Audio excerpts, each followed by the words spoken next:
Oke, assalamualaikum warahmatullahi wabarakatuh. Salam sejahtera buat kita semua. Oke, kita akan membahas multimedia database. Ini membahas tentang bagaimana kita mengolah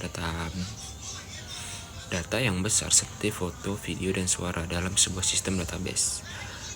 Adapun poin-poin utama, yang pertama, apa itu database multimedia? Ini adalah sistem database yang bisa menampung dan mengolah file-file non-teks seperti foto, video, musik, dan animasi. Yang kedua, penyimpanan file. Yang perlu Anda tahu, file multimedia yang ukurannya besar tidak disimpan langsung di dalam database. Yang disimpan database hanya menyimpan informasi tentang file tersebut seperti nama file, tanggal pembuatnya, di folder mana, seperti alamat, direktori, file yang diletakkan. Database berperan sebagai petugas administrasi yang menyimpan kartu identitas dan alamat file. Sementara file yang asli disimpan terpisah di hardware drive komputer. 3. Mengapa harus menggunakan database? Meskipun file tidak disimpan di dalam database, tetap diperlukan karena membuat database jadi konsisten dan teratur, mempermudah pencarian data, misalnya dalam sistem sidik jari, fingerprint, ataupun mencari gambar yang mirip seperti di Google Gambar.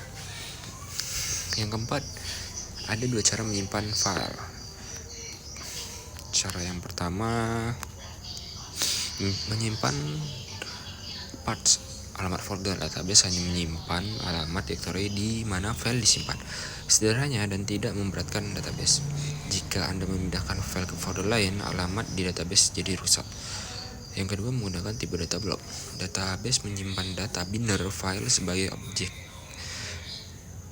Lebih aman, lebih mudah di backup karena data terkunci di dalam database. Ukuran database jadi sangat besar yang berpotensi memperlambat performa keseluruhan sistem. Singkatnya, database multimedia memungkinkan kita mengolah file-file besar secara teratur, namun kuncinya adalah database hanya menyimpan alamat dan deskripsi file, bukan file fisiknya. Oke, nextnya kita akan membahas PHP-MyAdmin. PHP-MyAdmin, bayangkan database kita bayangkan di pertemuan sebelumnya kita menggunakan database gudang data dengan mengetik perintah rumit di layar hitam, command prompt. Nah, PHP-MyAdmin ini adalah alat bantu yang membuat pekerjaan itu jadi lebih gampang. PHP-MyAdmin adalah seperti aplikasi yang mempunyai tombol dan formulir untuk menggunakan database. Jadi Anda tidak perlu lagi menghafal perintah yang panjang-panjang. Oke,